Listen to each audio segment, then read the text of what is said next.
안녕하십니까, 박혜숙 집사입니다. 예레미야 연구 6번째 시간, 상징의 의미들을 다 함께 살펴보겠습니다. 이제 인간은 하늘의 신비하고 불가사의한 모든 일들을 다 이해하지 못하고 있습니다. 인간이 이해하는 것은 학습, 직접 간접적으로 경험한 것, 그리고 학습되어진 것을 오직 인식할 뿐이죠. 전혀 새로운 것이라면 이것은 이성에 의해서 증명된 것이어야 합니다. 그러나 세상에는 인간이 이해하지 못하는, 이성으로 증명되지 못하는 불가사의한 일들이 여전히 존재하고 있습니다.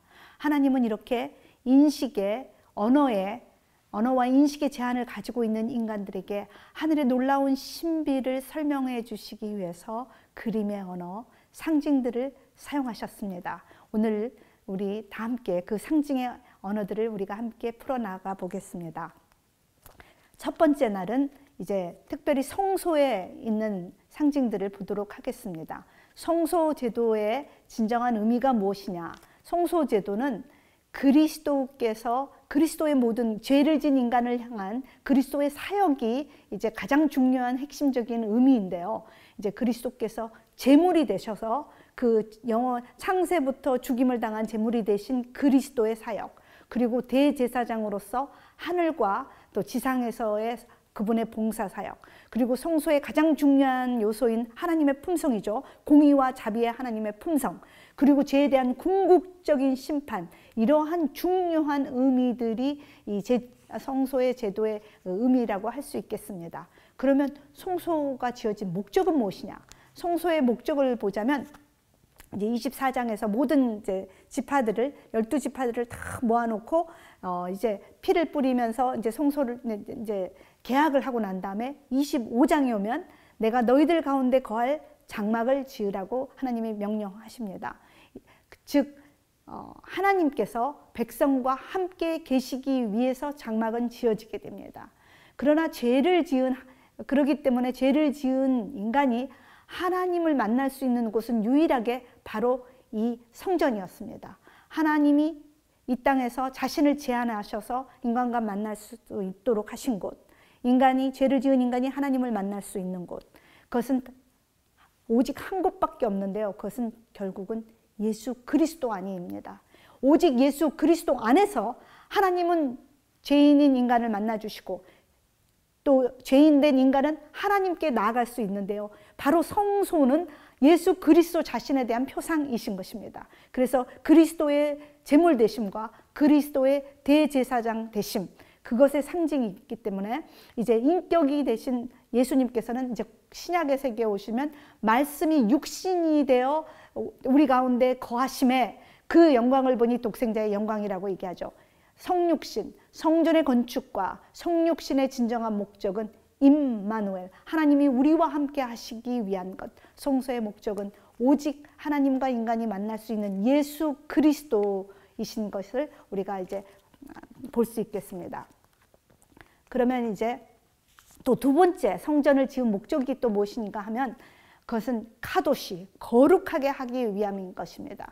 이것을 우리가 공부하기 위해서는 우리가 레위기 전체를 통해서 제일 잘 나와 있는데요. 레위기 19장 2절에 내가 거룩하니 너희도 거룩하라고 하신 하나님의 명령에 따라 이제 하나님 앞에 설 본성적인 죄인은 마치 얼룩말이 아무리 씻고도 그 얼룩이 지워지듯이 않지, 기린이 아무리 씻는다고 그 기린의 무늬가 없어지지 않죠. 그래서 본성적인 죄인은 하나님 앞에 아무리 그가 선한 사람이라도 하나님 앞에 쓰도록 온전하지 않은 것입니다. 그래서 죄인이 하나님 앞에 쓸 수 있으려면은 하나님께 거룩하다고 여기심을 받아야 되는데 하나님께서 하나님이 우리와 함께 하시길 원하셔서 하나님께서 어떤 장치를 주셨어요. 그것은 무엇이냐면 예수 그리스도의 피를 우리에게 허락하셔서 그 피로 인해서 우리가 하나님 앞에 설 수 있도록 하셨는데, 그것이 레위기 1장에서부터 16장까지 나와 있는 제2제도를 통한 내적 정화인 것입니다. 내적 정화의 가장 중요한 것은 인간은 죄인이고 그 죄를 하나님께 속죄함을 받기 위해서 우리는 그리스도의 피를 가지고 나와야 되고, 그럴 때 그러니까 제물의 피로 상징된 것은 궁극적으로 예수 그리스도의 피를 상징하는 것이죠. 예수 그리스도의 피가 하나님께 대속함을 받아서 하나님과 관계를 유지할 수 있다. 이것이 내적 정화의 핵심 상황인 것입니다. 우리가 창세기를 읽다가 연초에 잘 읽다가 출애굽기도 재밌게 잘 읽다가 레위기에만 가면 이제 시험에 빠집니다. 그냥 피를 자꾸 넘기느라고 피에 그냥 빠져서 우리가 레위기 고개를 넘지 못하는데, 사실 1장부터 16장까지 있는 모든 피의 제사의 진정한 의미는 예수 그리스도의 제물 되심에 대한 얘기입니다. 하나님께 나아가기 위해서 우리에게는 그 제물의 피인 예수 그리스도의 보혈이 필요하다는 그 복음의 사상인 것이죠. 그리고 그 다음에 또 외적 거룩이 필요합니다. 제물만 딱 갖다 붙이면 되는 게 아니에요. 안식일에 예배당에 앉아 있으면서 아이고 토요일에 대목인데 장사를 해야 될 낀데, 아이고 날씨 좋네, 오늘 그냥 필드에 나가면 공 잘 맞겠다, 이런 생각을 하고 제물을 바친다고 하면 그것은 하나님이 받을 흠양할 만한 제물이 아니겠죠. 혹시 또 제물은 잘 바치고 그때는 잘 머리를 조아렸지만 나머지 6일날 그의 삶이 강팍하고 그가 이웃을 돌보지 아니하며 자기의 직원들에게 월급을 잘 주지 않고 자기가 다른 사람의 아픔을 돌아보지 않는 그런 강팍한 삶을 살고 있고 다른 사람보다도 더 파렴치한 사람이라면 하나님께서는 그 제의자의 그 삶을 받으시지 않을 수 있다는 것입니다. 그래서 레위기의 17장부터 27장까지 그 유명한 성결법전은 제의를 드리는 자가 어떠한 삶을 살아야 거룩한 하나님 앞에 설 수 있는지 그 삶을 표현하고 있습니다. 그래서 이 1장부터 16장까지는 제의의 핵심인 예수 그리스도의 보혈, 그리고 레위기의 17장부터 27장까지는 중요한 그리스도의 인격을 표현하는 거룩한 삶을 살도록 그 이제 성전은 우리에게 주어진 것인 것을 우리가 볼 수 있겠습니다. 이제 제일 먼저 그 상징 중에 가인과 아벨의 제사의 상징들을 한번 보기로 하겠습니다. 사실 가인과 아벨의 제사는 많은 이슈가 있습니다. 왜냐하면 가인의 제사를 왜 안 받으셨는지 성경이 정확하게 밝히고 있지 않기 때문입니다. 그럼에도 불구하고 저희가 이제 가인과 아벨의 제사를 보기 위해서 두 가지로 접근해 보겠습니다. 창세기 4장을 곰곰이 보면 아벨과 아벨의 제물은 받으시고 가인과 가인의 제물은 받으시지 않으셨다고 되어 있습니다. 그러니까 제물만 안 받은 것이 아니라, 제사만 안 받은 것이 아니라 아벨과 아벨의 제물, 가인과 가인의 제물. 그래서 저희는 제물과 제배자를 따로 분리해서 저희가 한번 살펴보기로 하겠습니다. 먼저 제물에 대해서 한번 보겠습니다. 성소제도에서 제일 중요한 것이 있다면 바로 두 가지인데 제물과 대제사장입니다. 우리가 대제사장은 이미 계시는 거니까 놔두지만 제물을 드리는 제물의 문제를 한번 보겠습니다. 성소제도의 핵심은 바로 인간은 본성적으로 죄인이기 때문에 이 죄인이 거룩하신 하나님 앞에 나가기 위해서는 무엇을 내놓아야 하느냐면 목숨을 내놔야 합니다. 죄의 사망, 그러니까 죄의 싹은 사망이죠.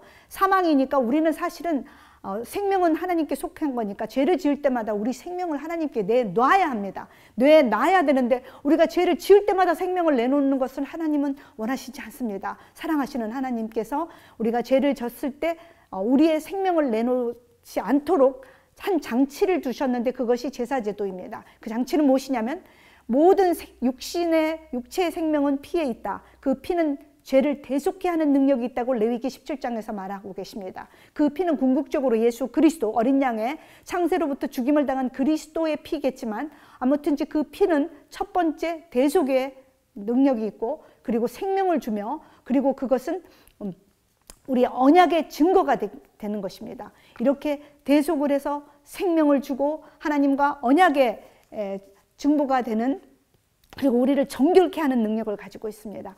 그러한 피의 제사가 이제 하나님 앞에 서도록 한다는 것이 제사의 가장 중요한 핵심입니다. 즉 다시 말하면 죄를 지은 인간이 하나님한테 나가는 것은, 피를 드린다는 것은 내 목숨을 내놓는다는 것입니다. 하나님, 제가 죽일 죄인이기 때문에 제 생명을 드립니다. 그러나 생명 대신 제가 제물에 피를 드립니다. 죄를 용서하여 주시옵소서. 저를 대속하여 주시옵소서.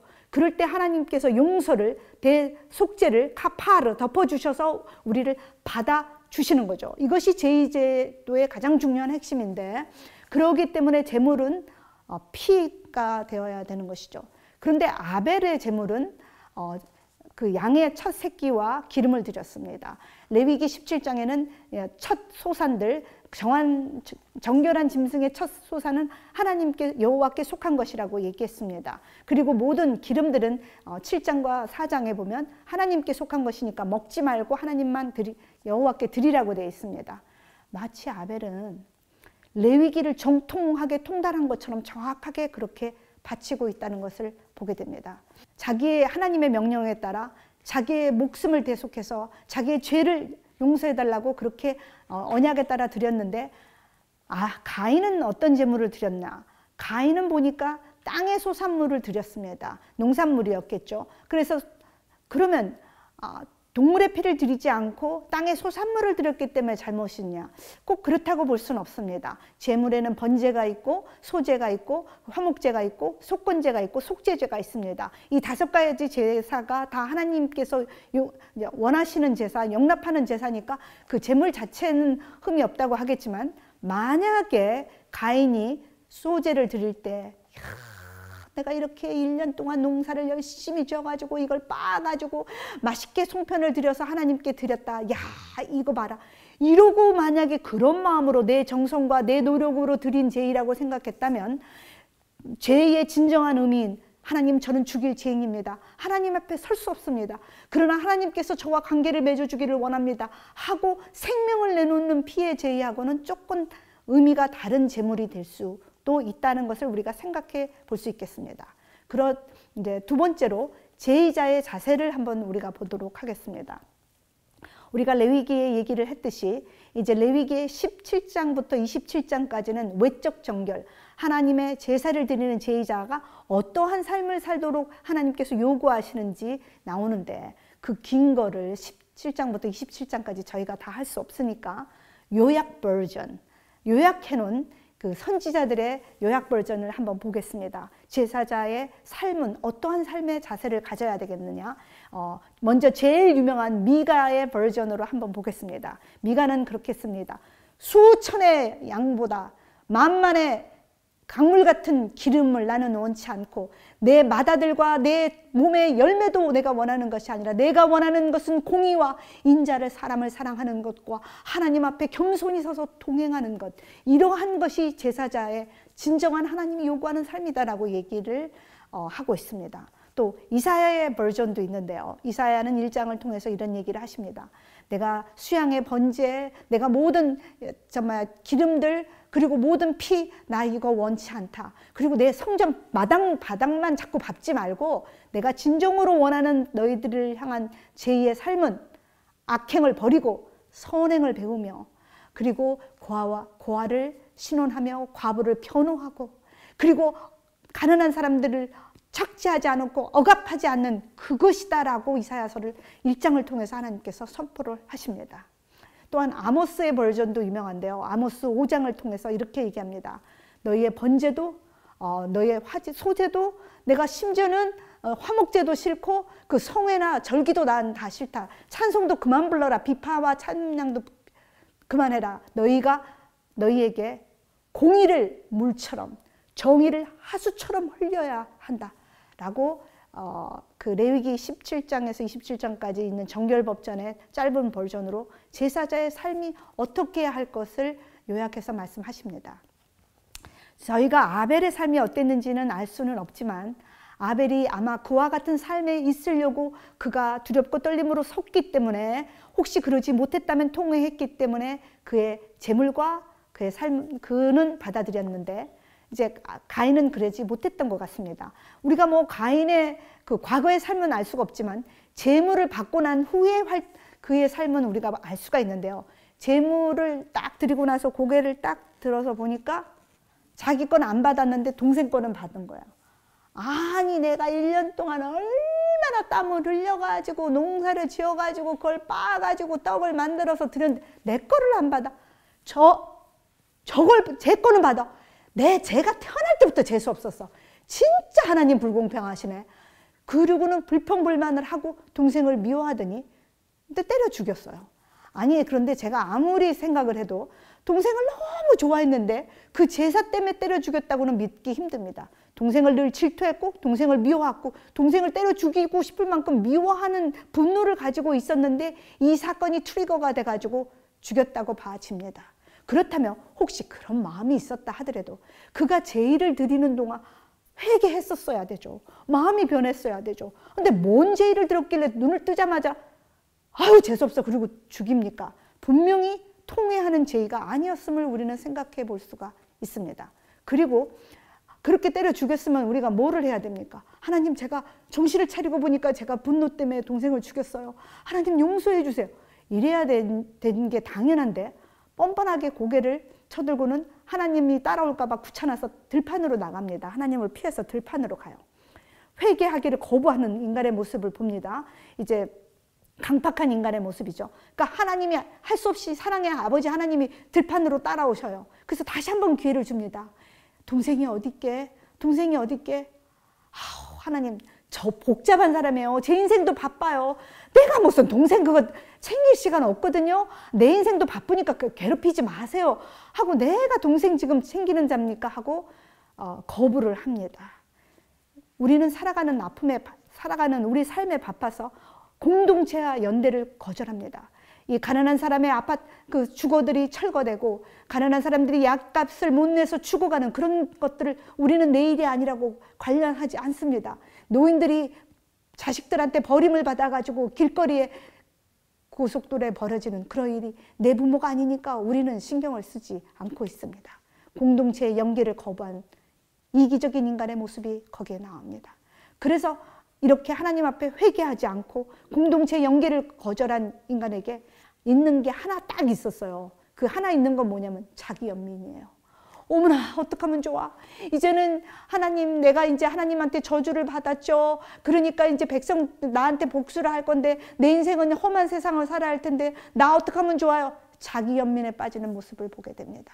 마치 유다 백성이 고난에 빠지게 될 때 자기 연민에만 빠져서 나만 살려달라고 나만 보호해달라고 그런 제의를 드렸던 것처럼 가인의 제의는 그런 것입니다. 우리가 하나님께 제의를 잘 드렸고 나오면서 목사님 설교를 비판을 한다든지 아우 나 저 집사 때문에 내가 교회 꼴배기 싫어서 못 나오겠다는 얘기를 한다든지 아니면 내 신체 한탄만 하면서 하나님은 조금도 나에게 공평한 신이 아니라고 생각하는 그런 제의를 드렸다면 우리는 가인의 제의를 드린 것이 아닌가 생각해 봐야 하겠습니다. 제가 이 말씀을 생각하면서 2004년도에 있었던 버락 오바마의 그 민주당 전당대회 연설이 생각이 납니다. 2004년도에 버락 오바마는 하나도 유명하지 않았었습니다. 그는 흑인이었고 유명한 사람이 아니었어요. 그가 처음에 스피치할 때 제가 누구냐 그랬어요. 그런데 그 스피치가 그가 대통령이 되게 하는 기조연설이 됐다고 합니다. 그가 이렇게 말을 했습니다. 시카고에 어떤 소년이 길거리를 지나가는데 그 소년이 아직도 글을 읽지 못한다면 나는 그 아이가 내 아이가 아니라도 I care. 나는 그것 때문에 마음 아파합니다. 어떤 노인이 약값을 내려고 하는데 약을 사야 되는데 약값을 내려고 하는데 돈을 뒤집어 봐도 돈이 없어서 쩔쩔매고 약을 못 산다면 그 어르신이 내 부모가 아니라도 나는 그것 때문에 케어합니다. I am a brother keeper. 나는 형제를 지키는 자입니다. I am a sister keeper. 나는 이 땅의 자매를 케어하는 사람입니다. 돌보는 사람이어야 합니다.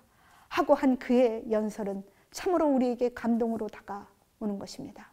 바로 이러한 예배가 하나님이 받으시는 진정한 예배라고 우리가 생각해 보겠습니다. 장대에 달린 놋뱀 그 교훈은 이제 그 니고데모가 밤중에 예수님을 찾아오셨을 때 니고데모에게 예수님이 뜬금없이 그 모세의 놋뱀 얘기를 하십니다. 그래서 모세의 놋뱀 얘기를 왜 하나 하고 이제 니고데모가 열심히 듣습니다. 이제 호르산에서 아론이 죽고 이제 거의 이제 끝나가죠. 고난이 끝나갈 무렵에 이제 백성들은 지쳤습니다. 에돔으로 마른 광야를 지나가는데 또 불평을 시작합니다. 아이고 죽네 샀네 이렇게 하니까 하나님께서 보호하시던 손을 딱 피니까 이제 뱀들이 다가옵니다. 불뱀이 물립니다. 아이고 하나님께 빨리 모세여 기도를 해 주십시오. 그러니까 모세가 이제 하나님께 기도하니까 하나님께서 놋뱀을 이제 만들어서 장대에 높이 달아서 그 놋뱀을 보면 낫는다고 했습니다. 모든 사람이 다 나았을까요?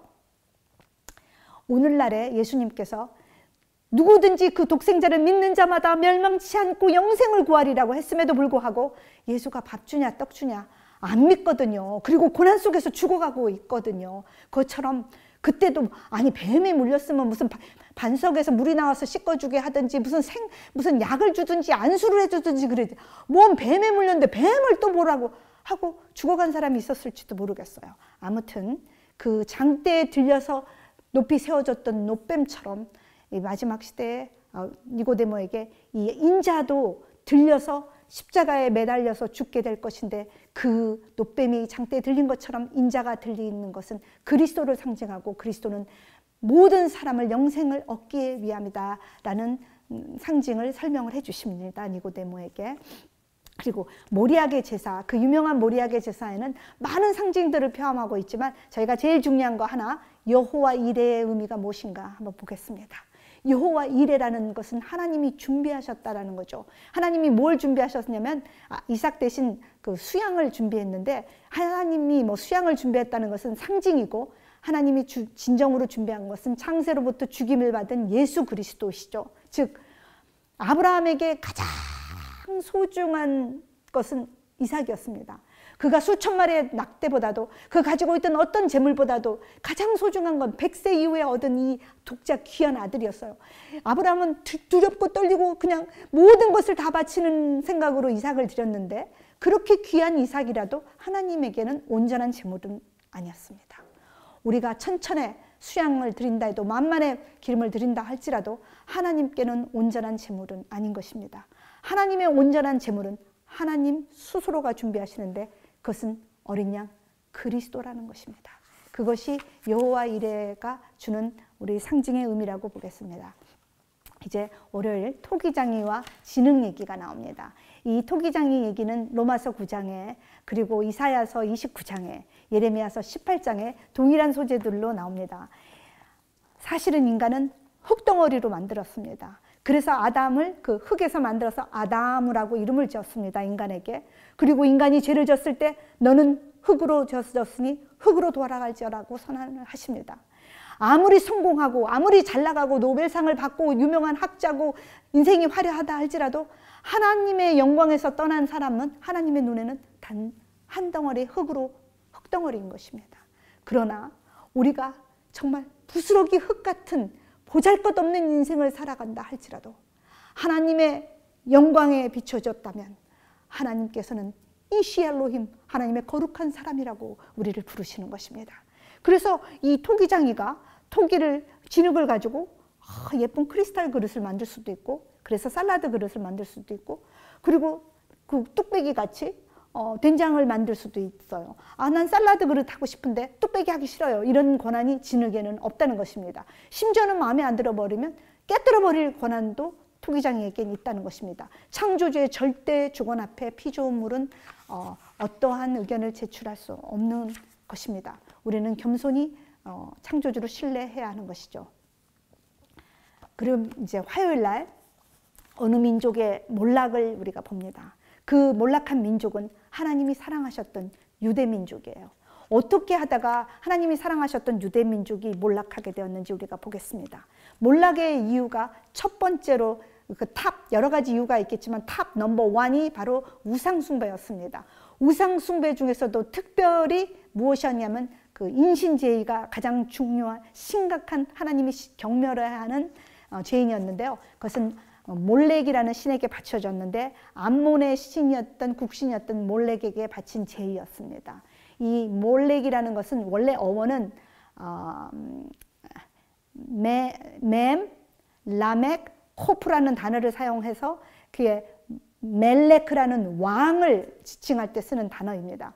그런데 이 왕이라는 여호와가 이스라엘의 왕이신데 그 왕이라는 단어가 암몬의 왕이라는 그 왕 이름이 같으니까 도저히 이스라엘 사람들은 참을 수가 없었어요. 이스라엘의 그 서기관들은 얼마나 철저했느냐면 정경을 이렇게 쓰다가 베끼다가 하나님의 신명 요드해 와후해가 나오면 중단하고 손을 먼저 씻습니다. 손을 씻고 지금까지 쓰던 펜 내려놓고 하나님의 신명만 쓰는 다른 펜으로 써서 탁 썼습니다. 그리고 절대 모음을 붙이지 않았어요. 오랫동안 모음을 안 붙여서 모음이 뭔지 몰라요.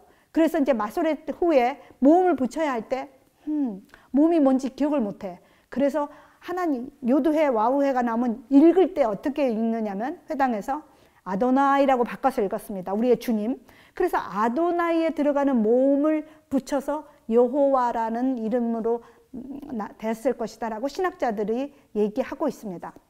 그래서 원래 요드해 와우해에 있었던 모음은 아마 모음을 읽으면 야훼라고 될 것이다 라고 유대 신학자들이 얘기하고 있고 오늘의 대부분의 기독교 신학자들 동의하고 있습니다. 이렇게 모음을 바꾼 것처럼 멜렉이라는 왕이신 여호와를 말해야 되는데 이 이방의 암몬의 신을 멜렉이라고 도저히 할 수가 없어서 보셰트라는 수치스럽다 할 때 들어가는 보셰트에 들어가는 모음 O와 E를 넣어서 몰렉으로 바꿔서 이제 쓰게 됩니다. 그래서 이제는 멜렉이 아니라 몰렉이라고 하는데 사실은 그게 신명이라기보다는 바알이라는 신이 주인님 것처럼 원래 신명이라기보다는 주인님으로 오랫동안 불려와 가지고 그것이 마치 이름처럼 된 것처럼 암몬의 왕으로 추정되던 그 신의 이름의 별칭이 아니었을까 하고 신학자들은 생각을 하는데 그 신은 마치 바알과 비슷한 신이었을 거라고 생각을 한다고 합니다.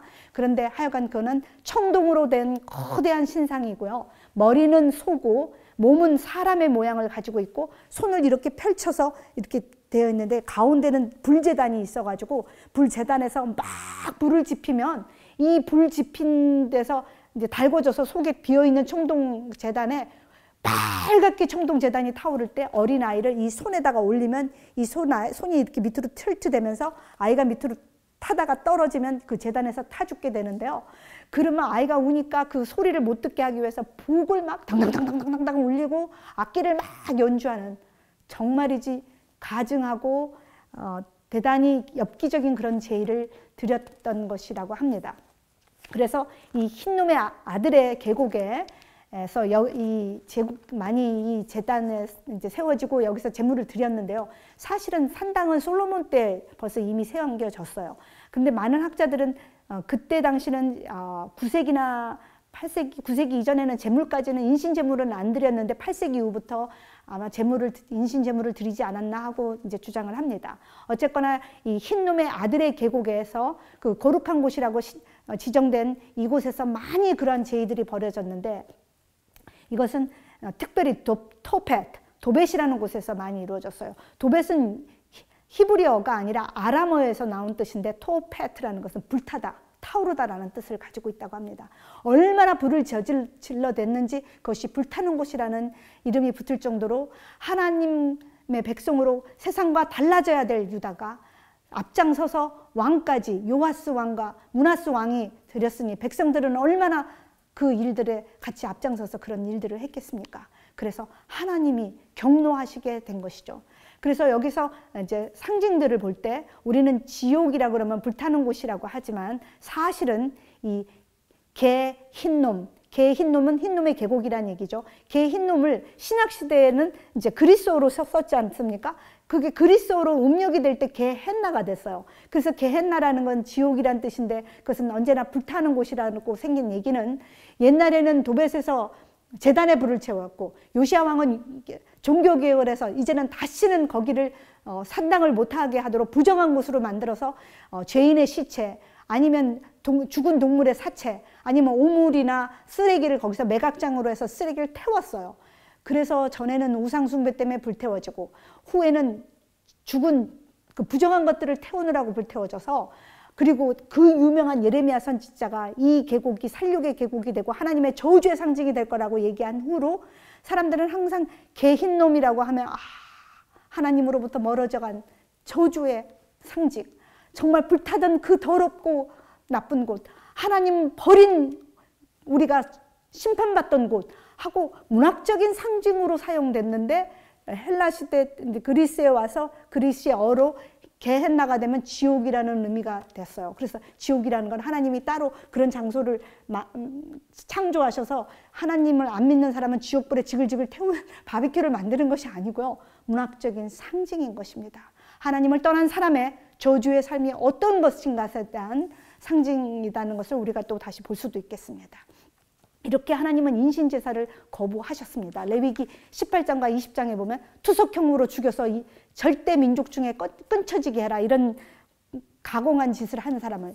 그랬음에도 불구하고 유다 민족이 세상과 타협하여 그러한 제약으로 갔을 때 하나님은 이 민족을 멸망하시게 할 수밖에 없었던 것입니다. 그런데 이 일은 2500년 전에 야만인들이 한 일이 아니라 오늘날에도 수많은 아이들이 성적 유괴를 당하고 납치당하고 성폭행당하고 그리고 아동 학대당해서 과거에 흰놈의 아들의 계곡에서 죽었던 수백 배의 아이들이 오늘날 포악하고 잔인한 어른들에 의해서 죽어가고 고통당하고 있다는 것을 우리가 생각하지 않을 수가 없습니다. 이제 수요일 날에 온기를 깨뜨리는 것에 대한 상징이 무엇인지 보겠습니다.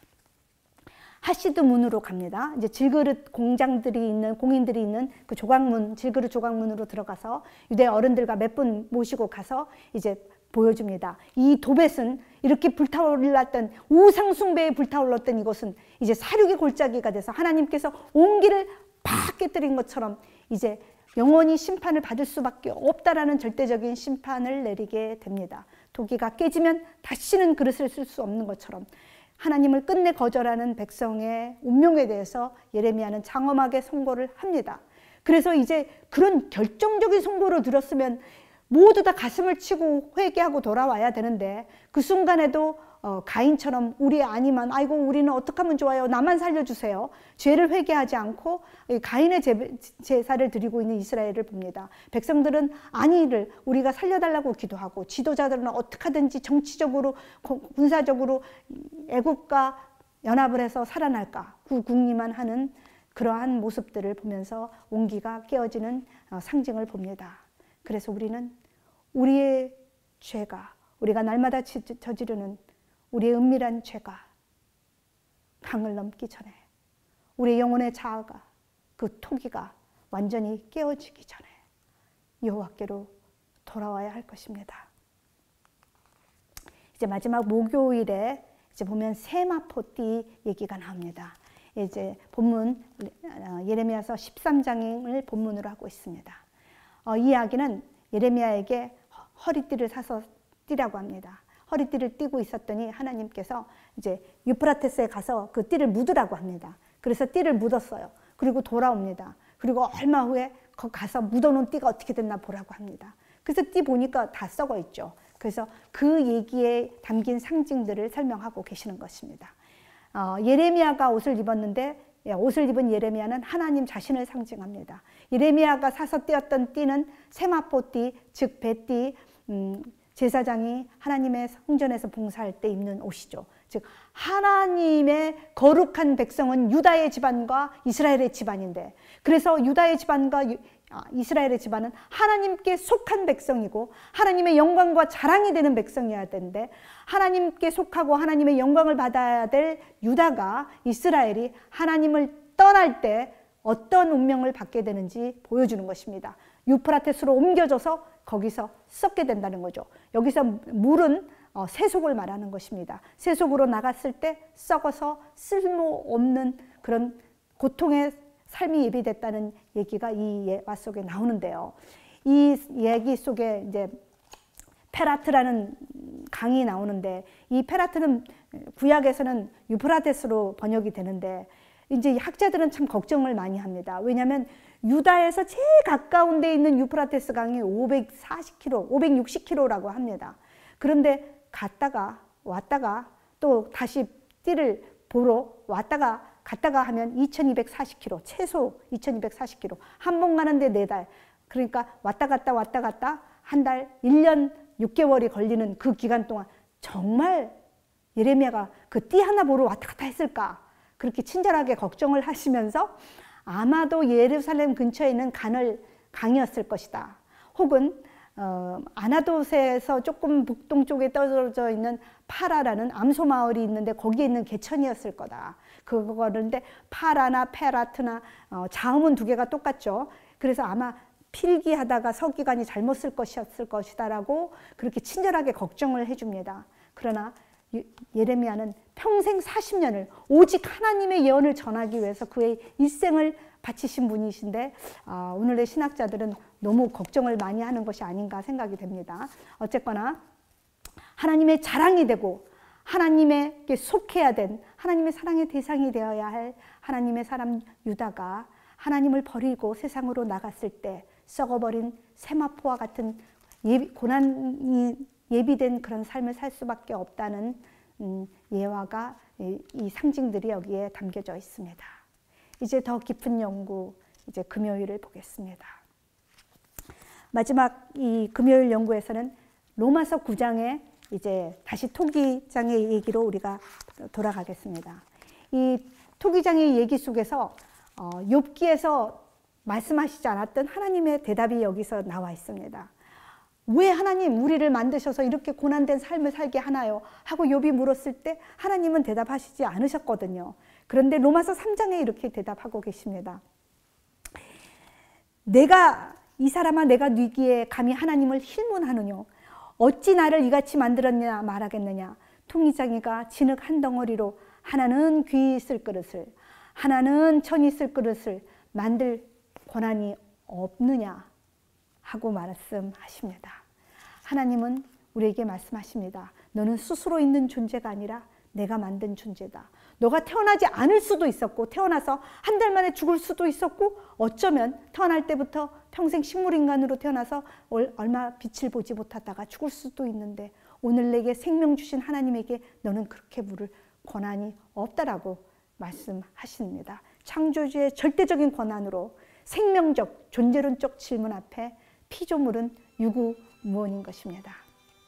이제 한 줌의 흙덩어리에 불과한 나를 하나님께서 그 얼굴을 돌리셔서 그 영광의 얼굴을 돌리셔서 나는 너를 사랑한다.